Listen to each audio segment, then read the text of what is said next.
Hey, deserving listeners, speak slowly so that people don't confuse me as, or at least the bot on YouTube doesn't confuse me as saying, hey, you German listeners or something. One of the various different things that I think. Anyway, deserving listeners, bots, are you listening? Love is Blind. Let's watch. Was around the table and you're like, let me order last. And you're trying to take every little bit of time. And I was like fighting for every second of time.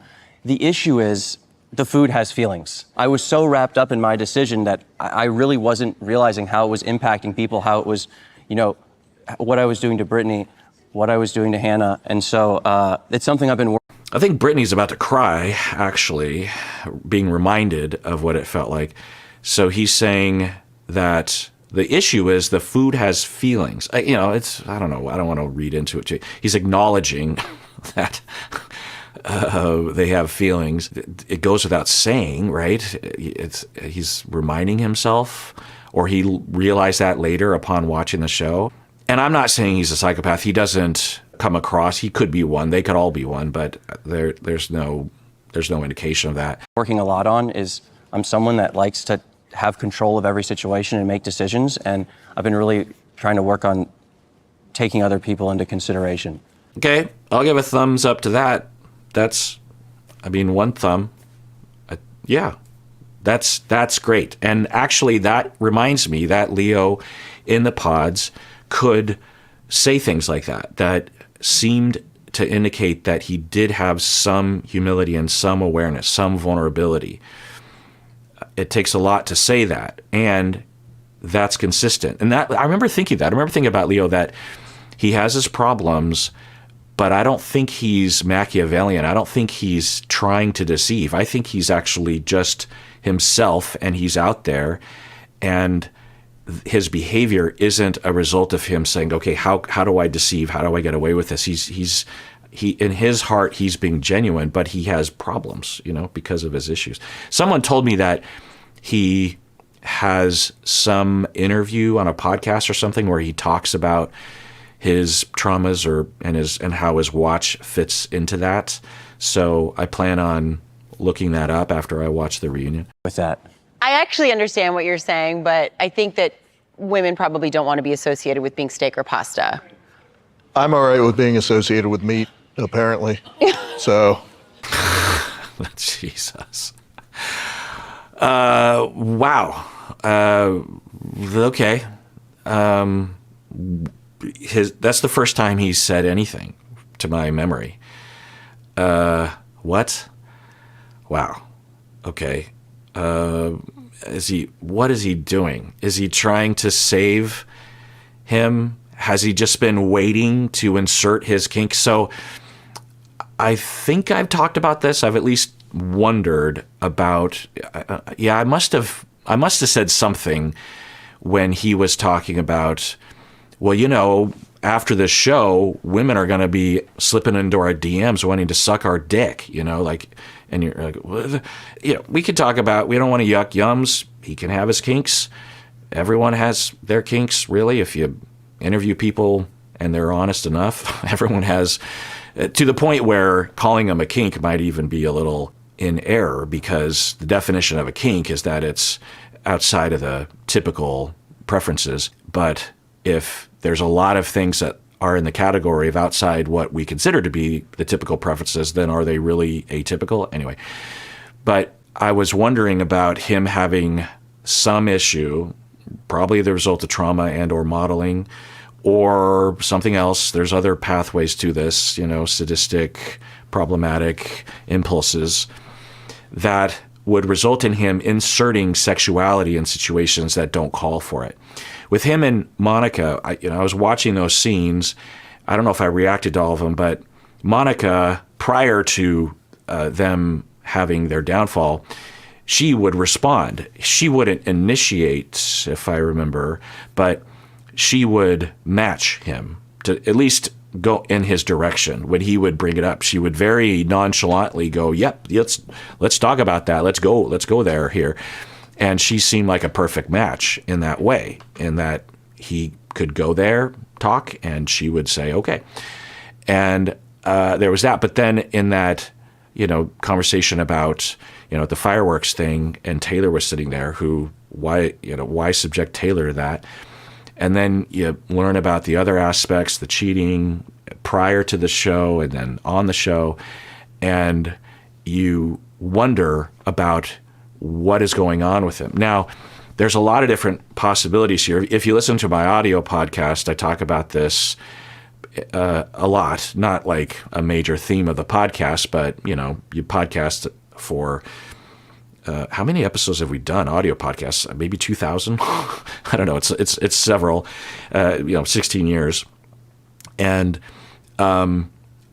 in particular, I talk with my best friend and co-host Umberto about his sexual abuse growing up and how that manifested throughout his life, including not this kind of behavior, but similar acting out behavior. When people go through abuse, they will have a tendency to act out, meaning that their inner turmoil and trauma and processing will become external, and they will have noticeable behavior that will either be at least a minor problem, if not a major problem. So that insertion that he just inserted it's odd, right? If we thought that Stephen lacked social skills, then we might say, well, he doesn't understand the social landscape.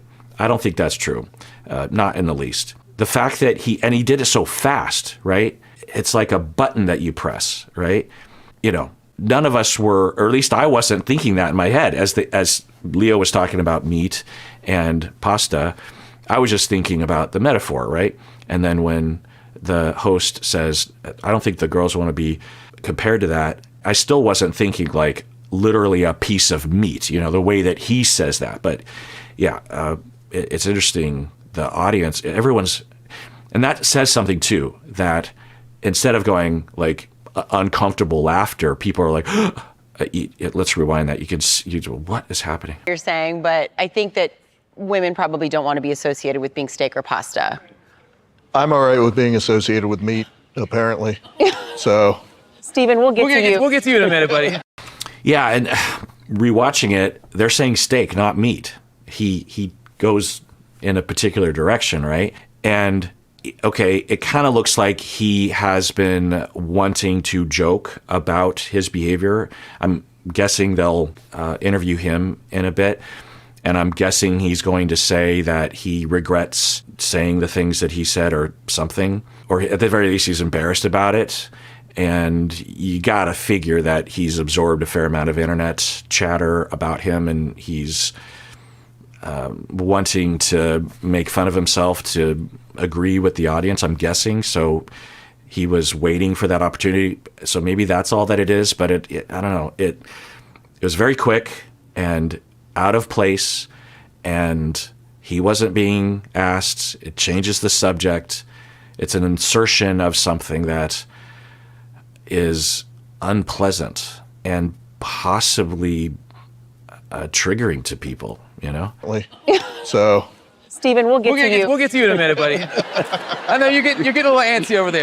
Your time is coming. yeah, I've been a little too chatty. Yeah, wait your turn. Don't worry. We got to set the table for all the meals for you. Oh, yeah. We have not forgotten about you, my friend. Oh, that's fine. I was hoping you had, but it's okay. I'll be here. All right, well, Leo, is there anything... and also it's nerves. You're on the stage. You're gonna say something embarrassing. I can imagine. I wouldn't say that, but I've been there before where you're just like, ugh, why did I say that? that you want to say to Hannah or Brittany about how you handled those final conversations? Okay, so briefly, I'm guessing that he'll do what he did in the pods, which is hard to know if it's performative or it is genuine. So let's keep an eye on that.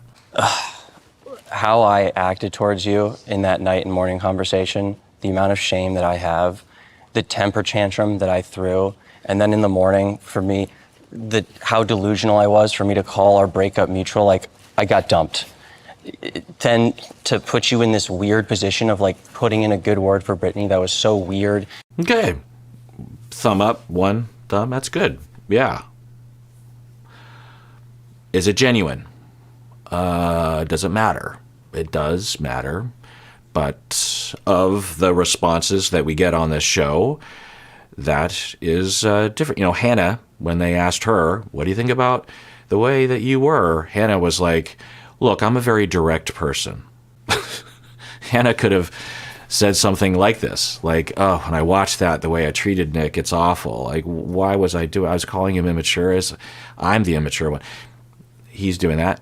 And the major question is, if you were in his life, Leo's life, or you were considering dating him or something, do you believe that he's genuine? Yeah. Yeah. I could see it being genuine. And strange, and like I wanted, like hell would be being locked in a dark room, being forced to rewatch that scene over and over again. And honestly, Hannah, I'm so sorry. You do not deserve that. And Brittany. All right, so let's analyze using my list of the 11 components of effective apologies. This is based on other works that I go into in my deep dive on apologies and forgiveness. But briefly, number 1, acknowledge the transgression. I did this thing. And is it what other people would want him to apologize for? I imagine that is true. We haven't heard from Hannah, but I'm guessing that is he's identifying, I did this thing. I was aggressive and intimidating and asking you to, I got dumped. Okay, so he did that. Number 2, acknowledging the harm. I caused you harm. Yeah, I think he did that. Number 3, taking responsibility. It's my fault. He did that. Number 4, sincerely express remorse. I feel bad. I would say that he did that in the time allotted. I don't know if people necessarily would believe him, but I don't have any reason to disbelieve. People can have various aspects of their personality, some deplorable and some positive, some relatable. So, there's no reason to believe that he's not genuine, that he sincerely expressed remorse, the sorrow involved in being sorry. Number 5, explain the cause without making excuses. He hasn't done that yet. Well, he kind of did. Earlier he said, I have a problem with control. So you could argue that that's what he was, or at the very least, I'm guessing if he had more time, he would be able to do this.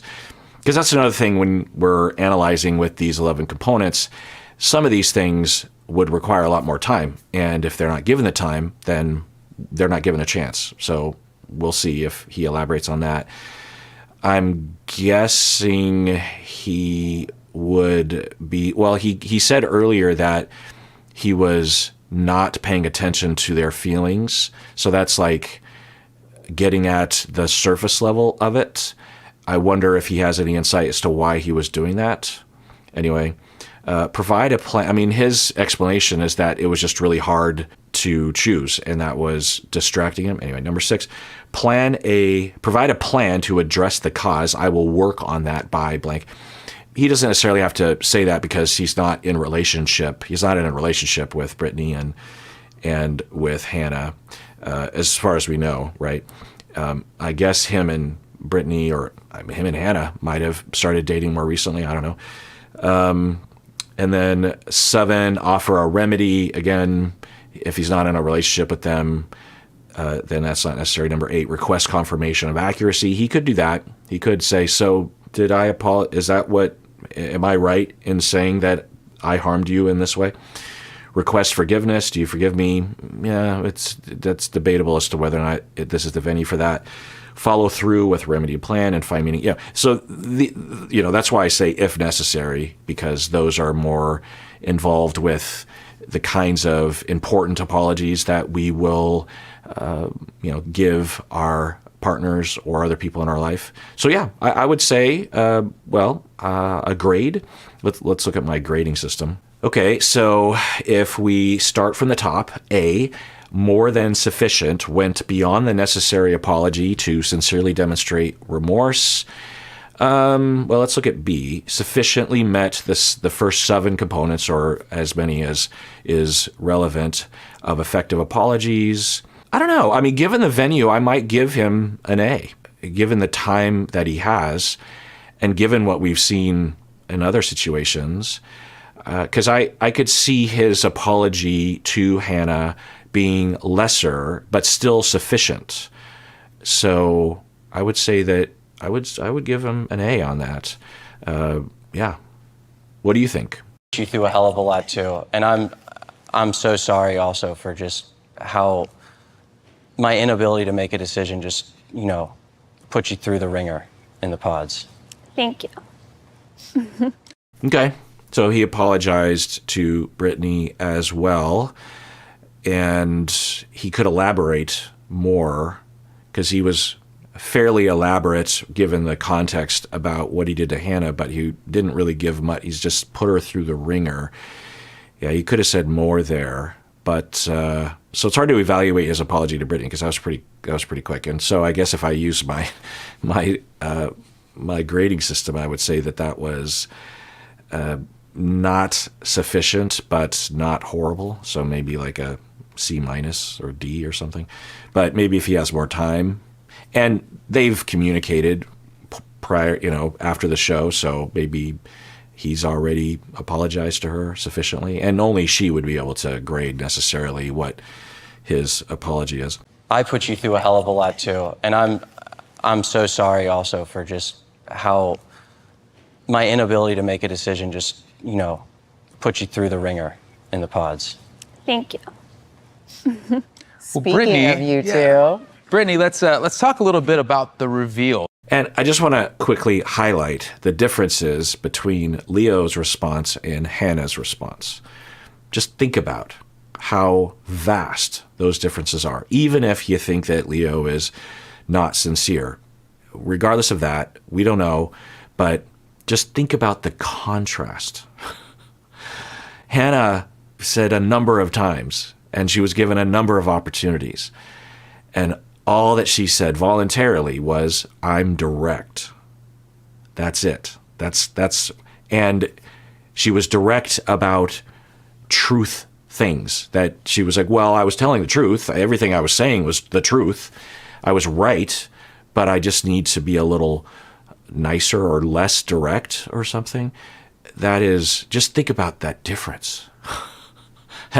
I'm glad we have those differences. And then the fact that Hannah, not to revisit this whole thing, and then Hannah clearly brought ammunition ready to go against Nick, even though Nick didn't bring anything. He didn't bring ammo when they asked him, or when he was given a chance to talk, he defended her. So just think about that. Well, there's been a lot of chatter about your reveal. How did you feel watching that back? I was hoping it would never be shown, to be honest. That's interesting. So I think that she wondered if she was going to be edited out because they didn't get chosen to go to the getaway. And it's understood that there are some couples that are going to be not included in the edit. So that's interesting. So she's like, I was just hoping that I wasn't even going to be on the show. I was fully aware of how awkward it was as I was living it. But, as I was watching it, I was like, okay, this isn't too bad. And then it just got worse and worse. But I wasn't uncomfortable with him. I know there's a lot of talk about like him kissing me and touching me, but he was the most comforting part of that moment. I was just so uncomfortable. You're pretty used to being on cameras. Okay, that's interesting. That's good to hear, or it's good to know. That was a concern, right? So she's saying, I think, that she's uncomfortable with the scenario. I've heard from people telling me that Deepti and Natalie on their podcast have said that there are 60 crew members watching the hallway scene, all the cameras and the sound people and the production people. That sounds excessive. It seems like you wouldn't need that many people, but what do I know? So maybe that's what she's referring to, is just how on stage you feel. And there's no script, right? If you have a speech to give or it's a scripted play, then you have lines. But this is not, you're just like, okay, what do we do now? Everyone's looking at us, the cameras. And I've talked about this before, that that is the first moment that they would know that they are being filmed and that it will likely be on the show. Prior to that, they know that they're being filmed, right, in the pods in the lounge, but it's all day long, and they know that the vast majority of the footage of them is not going to be included in the show. And so there's no way for them to know at any given moment if that's going to be included. So there's a lot less nervousness and a lot less stage fright. Whereas the hallways, the first time when they're like, okay, or maybe the engagement, the proposal, they probably know then too, but it's more intimate, right? Because they're in the pods and the crew isn't visible to them. Whereas in the hallway, apparently it is. So maybe that's what she's referring to. At that point, but it's like, there's all eyes on you. So I was really leaning into him for comfort, but still like, this is a stranger. Like, I just didn't know how to, I don't know. Honestly, I wish he kissed me more to shut me up because I was filling the blank spaces with stupid words. That's funny. It's very human, very consistent with Brittany's behavior in the edit. She comes across as very genuine. There's no pretension there, and she is who she is, and she's willing to just talk about her experience, and that's very human. One of the more human things we've heard on the show. So, was it a surprise to you when you learned that you were not going to Mexico? No, honestly, I knew. I really, truly knew. We were the weakest link. I never told him I loved him. Right. So this is what my contact had told me. So this is consistent with, not this specifically, but that they all knew that there were supposedly there's only 5, but they decided to go with 6 because they really wanted all 6. And I don't know, I guess I could ask my contact because she doesn't want to spoil the show for me when I ask her earlier on. So maybe I'll ask her now, but I wonder if on the chopping block was Hannah and Nick, because Hannah apparently, according to my contact, was after the reveal saying, I don't know if I want to continue because I don't know if this is going to work or something like that. Which then you wonder, was that because of him being not as tall as she was hoping or something like that? I don't know. Hard to know. But at the very least, I didn't know until this season that the couples are told, look, there are X amount of spots. And then when they're in the lounge later on in the week, right, because they get about 10 days, it would be normal for them to count and say, okay, we now have how many people are engaged or how many people are engaged so far and how many people are likely to get engaged. It kind of looks like we have more than 5. Well, that means, some of the couples are going to get cut. And she was thinking it's probably going to be us because of the reasons that she stated. And that's why the hallway she was saying, let's go to, if we don't end up going to Mexico, let's go to Miami. And at the time watching that, it kind of looked like what she was saying was, I don't know if I want to be on the show. I don't know if I'm that into you that I want to actually go towards a wedding. So let's go on our own trip. But what she was really saying was, I don't think they're going to choose us to go to Mexico. So let's go to Miami. Let's see where this goes. Before we had alternate plans already set up. Okay. Were you guys given a reason? Did they explain to you why you didn't go? Yeah, we were the weakest link. Of course, they take it seriously. Like, they follow couples that they think are going to make it to the altar, and we clearly did not. So they were right. Spoiler alert. Yeah, it's interesting, and that's what my contact will say, and that's what the showrunner will say. There's a lot of evidence pointing that direction. We can never know. Most people assume production is evil, and they're always up to no good, but I'm sure it's quite complicated, and there are, I suppose, less than favorable aspects of their motivations, to create drama and to edit things in a certain way, and there are also probably legit things because they're human beings and they want to create a human story. And we have heard from a number of different angles that some couples are not included in the edit or they're not invited to the getaway because the production determines that they're the least likely to actually get married. Even though, and this one really proves the point because they must have known that excising Leo and Brittany from the getaway, at the very least, would be cutting out at least half of the potential drama that could occur. I mean, me and Stacy were, and I don't know if other people were thinking this, but when they got cut, I was like, oh no. I mean, but I knew that they weren't likely to get married, right?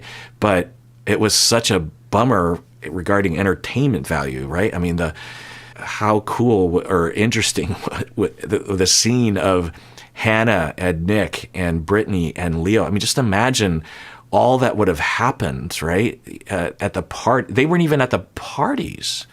That's interesting, right? Yeah, Leo and Brittany, they didn't even, they weren't invited to the all-cast party. Was there only one all-cast party? You know, when they were doing the flapper thing? Yeah.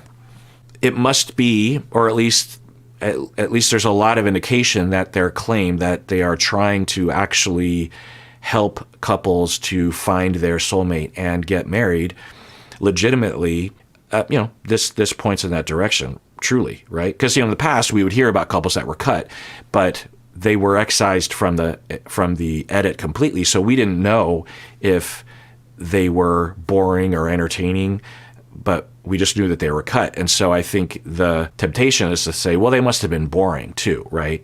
They must not have presented drama potential enough to justify passing them through to the next phase. But Leo and Brittany were by far the most interesting. My hair, my twinkly eyes, and you finally got that back and you were able to go to Miami with Leo. How was that for you? We had, honestly, a very good time. I think vacation truly is the make or break in a relationship. And we did not pass that test. But we did have so much fun. Interesting. I was under the impression that they went to Miami and then they dated beyond that and then it fizzled out. But she's saying that on vacation was when it was realized by her or both of them that it wasn't really meant to be. But even the way she's framing, maybe she'll give some details, but the way she's framing it is the way that you are on vacation. That makes you think that it has to do with, the kinds of things that you run into when you travel with someone, like them getting uptight about things or inflexibility or what is wonderful here. We hung out with my best friend a lot. She's here, and she lives in Miami. All my friends love Leo. I love Leo. I think that's something no one really knows.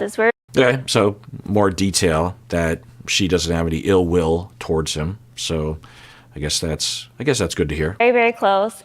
But traveling together, there's just some quirks that you realize you're not compatible with long term or in a romantic way. For example, he's gonna kill me, but whenever we had a drink, he would take a sip of my drink. No matter what it was, we would have the same martini and he would just take a sip of mine. And I'm like, Leo, you have your own. But okay, that's interesting. Yeah, it is particular and would be noticed. And if she said, don't do that, and he kept doing it, that's interesting. I'm guessing that she wasn't really into him, maybe even in the pods. No, that's not true, right? In the pods, she seemed to be the most genuinely into her person, right? I mean, you could argue Taylor and Garrett seemed legit into each other. Tyler and Ashley seemed, but they didn't really give us much footage of Tyler and Ashley, really. But Brittany seemed really into him. So it sounds like when they met up in person, and pretty quickly, she just wasn't feeling it. Because if you're focusing on a detail like that, because if you're really in love with someone, you're going to overlook something like that, right? You have to, really. Why were you taking drinks out of her drink? I don't know. I can't help myself. Is this something that you do? I love to share food. I love to share drinks. Yeah, I also was wondering that some people come from, one thing that you realize is when you start to date other people or you start to live with other people or interact more closely with others, you realize that your family's way is not common. All of us have that. For him, it might be that. For him and his family and his people, that's what they do. And my family isn't like that, but we're kind of in that direction, on the spectrum of, I don't know what you'd call it, like the tension or the decision between allowing boundaries and enjoying things together, And, I think sometimes the little things really do add up. But you knew after that your time in Miami, you're like, this is not going to work. Yeah, but also we're such good friends. Like it was like we really just realized that we were better as friends. And I mean, honestly, we talk about our own dating lives. We talk on the phone literally. It's interesting that they talk a lot. They'll often say these, and you'll hear these things in the real world where people will, not that this isn't real, but you know what I'm saying, that they'll become friends and you're like, oh, okay, yeah, sure. But it actually sounds like they're legit friends. Like they actually talk on the phone often, which is, it's interesting. From context, I can't tell who broke up with who. They're saying it's mutual, so maybe it was. Maybe immediately they understood, which then it just makes you wonder what was going on in the pods. She seemed legit into him, so was there something about the way that he looked or the way that he is? I mean, it can't possibly be that it's just that he takes a sip of her drinks. Maybe that was a stand-in for bigger things. I don't know. Also, Brittany didn't seem to exhibit a high level of the ability to articulate self-awareness and experience, so maybe she doesn't really even know exactly what went wrong, but it sounds like they just agreed that they weren't really marriage material or intimate relationship material, and they just decided to be friends. All right, well, that does it for that episode of Psychology in Seattle. Everyone out there, please take care of yourself and take care of others because we all deserve it. We really, really do.